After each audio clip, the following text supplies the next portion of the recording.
අගමැති හරිනි අමරසූරිය මෙනවිය එළඹෙන 13 වෙනිදා චීනයේ සංචාරයක නිරත වීමට සූදානමින් සිටින බව අමාත්‍ය විජිත හේරත් මහතා පවසයි. එහිදී අගමැතිනිය චීන ජනාධිපතිවරයා හමුවීමට නියමිත බවත් චීනයේ ප්‍රධාන දේශපාලඥයන් කිහිප දෙනෙක් සමග ද්විපාර්ශ්වික සාකච්ඡා සිදු කිරීමට නියමිත බවත් අමාත්‍යවරයා සඳහන් කළේය. එමෙන්ම වැඩිදුරටත් අදහස් දක්වමින් ඔහු පැවසුවේ චීන සංචාරයෙන් පසුව අගමැති හරිනි අමරසූරිය මෙනවිය ඉන්දියාවේද නිල සංචාරයක නිරත වන බවය. එම නිල සංචාරයේදීද ඉන්දිය අගමැතිවරයා ඇතුළු රාජ්‍යතාන්ත්‍රිකයන් මුණ ගැසීමට සූදානම් බවත් ඒ හරහාද රටට දේවල් ගෙනීමට අපේක්ෂා කරන බවත් අමාත්‍ය විජිත හේරත් මහතා මෙහිදී සඳහන් කළේය. වැඩිදුරටත් අදහස් දැක්වූ අමාත්‍ය විජිත හේරත් මහතා චීනයේ ගමනත් එක්ක අවබෝධතා ගිවිසුම් අත්සන් කරලා අපි ගොඩක් දේවල් ලබා ගත්තා.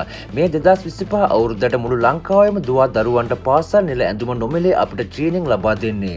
2026 අවුරුද්දට දෙනවා. අපි ලෝකයේ විවිධ රටවල් සමග දවසින් දවස රාජතාන්ත්‍රික සම්බන්ධතා ශක්තිමත් කරන් යනවා.